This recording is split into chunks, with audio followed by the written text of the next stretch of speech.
করেছিল, আর আজকে ভারতবর্ষের ক্ষমতায় নরেন্দ্র মোদী, অমিত শাহ ঠিক সেই কাজটা করতে শুরু করেছে। কি শুরু করেছে?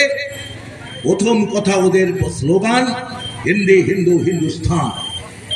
ভালো করে বুঝবেন, ক্ষমতায় এসছে একটা গুজরাটের মুখ্যমন্ত্রী, যার হাতে গুজরাট দাঙ্গায় নৃশংস বিলকিস বানো তাকে পেটের মধ্যে ছুরি ঢুকিয়ে বাচ্চাটাকে নিয়ে শূন্যে ছুঁড়ে বেরিয়ে পেট ফেলে দেওয়া হয়েছিল।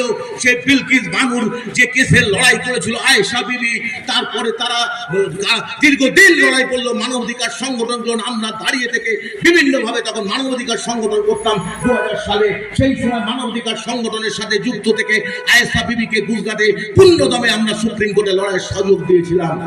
তারা গ্রেপ্তার করে গোল করলেন। যে মানুষরা দোষী হিসাবে গ্রেপ্তার হলেন তখন ওই গুজরাটের মুখ্যমন্ত্রী ছিলেন। কিন্তু আমাদের আজকে মন কি বাত अच्छे दिन वाला नरेंद्र दामोदर मोदी, तालियां बजाओ, जोर से तालियां बजाओ। क्या बोला वो? नरेंद्र मोदी बोला मैं नरेंद्र मोदी का गारंटी। क्या गारंटी है? आपका गारंटी भी है। एक गारंटी था पहले 2016 সালে 16 নভেম্বর উনি ঘোষণা করলেন, রাত্রিবেলা, আমি তখন ব্যাংক কর্মচারী, ঘোষণা করলেন আজ থেকে 500 টাকা 2000 টাকার নোট বাতিল করা হলো। কিসের জন্য? आप लोग सुनिए, ध्यान से सुनिए। आप मोदी जी बोल रहा हूं, मैं मोदी जी को गारंटी दे रहा हूं, 500, 1000 रुपया, 2000 रुपया आज तक बैंड होना चाहिए। किस लिए? अब तक बैंड होना चाहिए।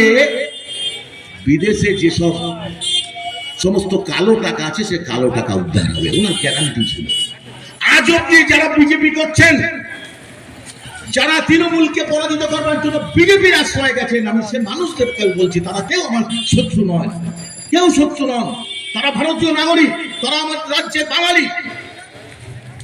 তারা কি একবার চিন্তা করে দেখেছেন, প্রশ্ন করেছেন বিজেপি নেতাদের কত টাকা উদ্ধার হয়েছে?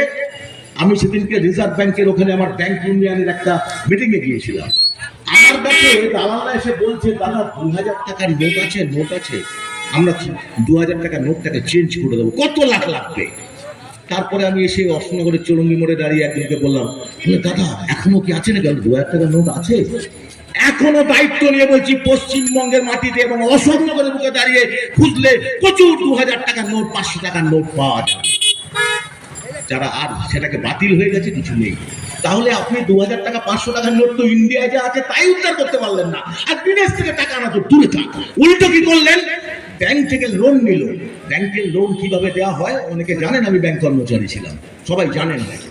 2021 সালে আপনাদের এখানে বিধানসভায় প্রার্থী হওয়ার জন্য আমাদের চাকরিটা ছেড়ে দিতে হয়েছে। কারণ রাজনীতিতে আমাদের তো পেশা না যে পঞ্চায়েত থেকেও খাবো, বিধানসভাতেও খাবো, মাটি খাবো, গরু খাবো, সব খাবো, ও কাজটা আমাদের নয়। আমরা উল্টো দেব। এই জন্য দেশ সেবার জন্য রাজনীতি করতে এসেছি। কি আমি কি নলসের দেখি যারা নিজেরাই লক্ষাধিক টাকার উপরে মাইনে পার মান্থ ড্র করার চিন্তা ভাবনা আমাদের আছে, আজও করতে পারি, সে শিক্ষাগত যোগ্যতা আছে, অর্থাৎ মানুষের সেবায় এসেছি। তাহলে সেই সেবা করতে এসে যখন দেখতে পাচ্ছি নরেন্দ্র মোদী এসে তিনি যে কথাগুলো দিলেন, কথাগুলো রাখলেন না। ব্যাংকের লোন নিলেন, ব্যাংকের লোনটা কি করে হয়? আপনি জমাচ্ছেন টাকা, ব্যাংক টাকা ছাপায় না, এটা জানবেন। আপনার জমা টাকায় আপনি 8% সুদ পাচ্ছেন, ওই টাকাটা ব্যাংক খাটাচ্ছে, খাটিয়ে লোন দিচ্ছে, দিয়ে 10%, 12% দিচ্ছে, তারপরে কিন্তু আপনাকে 8% সুদটা পাচ্ছেন আপনি। তাহলে একটা ব্যাংকের টাকা যদি নিয়ে চলে যায় নীরব মোদী, আরো যে সমস্ত ব্যাংক ক্রাফটার আপনারা জানেন প্রায় 150 জন, যারা সবাই চলে গেলেন, দেশ ছেড়ে চলে গেলেন। ভরসাটা কি? একটা শিল্পপতি বিদেশে চলে যাচ্ছে, মোদীজি জানেন না, অমিত শাহ জানেন না, তারা জানেন না, আমাদের এখানকার অর্থমন্ত্রী জানেন না। কি করলেন? তাদেরকে ফিরিয়ে আনা কিন্তু কোনো চেষ্টা করা হচ্ছে না, তাদেরকে ফিরিয়ে আনার চেষ্টা আনা হচ্ছে না। উল্টো কি করলেন? ভারতীয় সংবিধানকে প্রতিদিন এই নরেন্দ্র মোদী বিজেপির সরকার আজকে দিনের নামে তারা শুরু করলেন সংবিধানে সমস্ত ধারাগুলোকে অ্যামেন্ডমেন্ট করবার চেষ্টা করতে থাকলেন ধীরে ধীরে। শ্রমজীবী মানুষ। এখানে যারা আমার বক্তৃতা শুনছেন তারা প্রত্যেক খেটে খাওয়া শ্রমজীবী মানুষ। এই খেটে খাওয়া শ্রমজীবী মানুষের মধ্যে কে কোন ধর্ম ধারণ করে বসে আছে তা দেখার দায়িত্ব আমার নয়।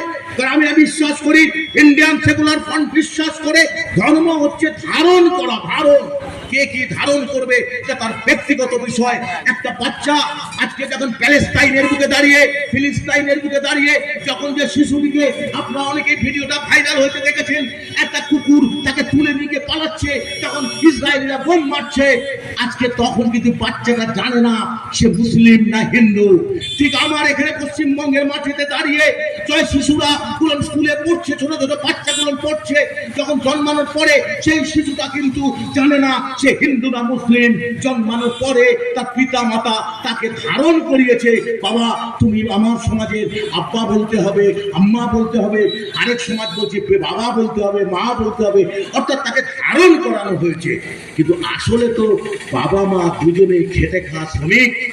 সেই শ্রমিকদের যে অধিকার আমরা 1952 সালের সংবিধানে পেয়েছি, এক এক করে শ্রমকোড আইন এনে সেই শ্রমিকদের অধিকারকে হরণ করার চেষ্টা হচ্ছে। কেন হরণ করার চেষ্টা হচ্ছে? প্রথম সংবিধানে অ্যামেন্ডমেন্ট করে যখন রাজীব গান্ধী ছিলেন, তখন ইলেকট্রাল বন্ডের নামে টাকা নেওয়া অপরাধ ছিল। 10,000 টাকা করে চাঁদা দিতে পারবে একটা পার্টিকে, তার ট্যাক্স দিতে হবে না, 10,000 টাকা। পরবর্তীকালে ইউপিএ গভর্নমেন্ট আসার পর সেটা অ্যামেন্ডমেন্ট হয়ে যায়, চেঞ্জ হয়ে যায়। তারপরে যখন মন কি বাত রামরাজ্য করে তুলবেন নরেন্দ্র মোদী, তখন তিনি করলেন কি না, ইলেকট্রন বন্ডে মাধ্যমে প্রচুর টাকা নেওয়া যাবে, সে টাকা ট্যাক্স দিতে হবে না। কারা টাকা দিলেন? সমস্ত ওষুধ কোম্পানিগুলো। এমন কোন ওষুধ কোম্পানি নেই যে করোনা রোগটা, এই করোনাটার রোগটা যদি আপনি বলেছিলেন, মনে আছে আপনাদের অনেকে, যদি কেউ বিজেপি সমর্থক থাকেন, নরেন্দ্র মোদীকে যারা হর হর মহাদেব বানাচ্ছেন, তাদেরকে অনুরোধ করছি, করোনার সময় আপনাদের সেদিনটা মনে আছে? একদিন উনি জনগণের উদ্দেশ্যে ভাষণ দিতে গিয়ে বললেন, মার্চ মাস, তাও বলছি 2000 সালের মার্চ মাসের 10 কি 12 তারিখ জাতির उद्देश्य भाषण देते गए बोलें, आप लोग ध्यान से सुन लीजिए, आज मेरा देश को अच्छा संकटमय समय चल रहा है। ये संकट कोई टाइम में मैं नहीं देखा हूं, इसलिए आप लोग के बता रहा है, आप लोग कल शाम को কাঁচা কিতল টোতল নিয়ে ঢাক পিটিয়ে আপনারা বাড়িয়ে বেরিয়ে পড়ুন, শঙ্খ বাজান, করোনা সব চলে যাবে। মনে আছে আপনাদের? সব বেরিয়ে গেল কাঁচা পিতল নিয়ে ঢাক পেটাতে, করোনা গেল না। তারপরে এলো করোনা ভ্যাকসিন। এবার ভ্যাকসিন কাদের ভ্যাকসিন নেওয়া হবে? যে ভ্যাকসিনের কোম্পানি বেশি টাকা দেবে ইলেকট্রাল বন্ডে নরেন্দ্র মোদীকে, আর এদিকে আরএসএস এর দুর্গা নরেন্দ্র মোদীর বোন মমতা ব্যানার্জি। খোঁজ দিয়ে দেখুন, ইলেকট্রাল বন্ডের নামে যত ওষুধ কোম্পানি টাকা দিয়েছে, সব ওষুধ কোম্পানিগুলো টাকা দিয়েছে বিজেপিকে, তারপরে তৃণমূলকে। ইলেকট্রাল বন্ডের নামে একটা আঞ্চলিক দল, তৃণমূল ন্যাশনাল পার্টি না, এটা একটা রাজ্যের দল, সে কি করে ইলেকট্রাল বন্ডের টাকা পেল? আর কিছুদিন আগেই আপনারা কি দেখলেন যে আমার পশ্চিমবঙ্গে 130-এর উপরে রকমের ওষুধ চাল যা খাচ্ছেন, সুগারের ওষুধ, থাইরয়েডের ওষুধ, ইনসুলিন যেসব নিচ্ছেন, সব চাল। তাহলে চাল ওষুধের কারবার ইলেকট্রাল বন্ড চালু হওয়ার পর থেকে নরেন্দ্র মোদী আর আমার দিদি ভাই, দাদা ভাই, মোদী ভাই সমানভাবে পকেটে মাল গুজিয়ে নিয়ে অভিষেক বাবু এখন দিল্লিতে পাড় দিয়ে বলছে, যদি কোনো হয় আমি কিছু জানি না। আরে বাবা, যদি আম আদমি পার্টির কেজরিওয়াল যদি জেল খাটতে পারে, তাহলে যত যে ডকুমেন্টসের যে আইনের ভিত্তিতে আম আদমি পার্টির তৎকালীন মুখ্যমন্ত্রী কেজরিওয়াল যদি জেলে থাকে, তাহলে কেন অভিষেক বন্দ্যোপাধ্যায় সেই একটি অপরাধে আগে জেলে থাকে না? তার মোদি দিদি সেটিং।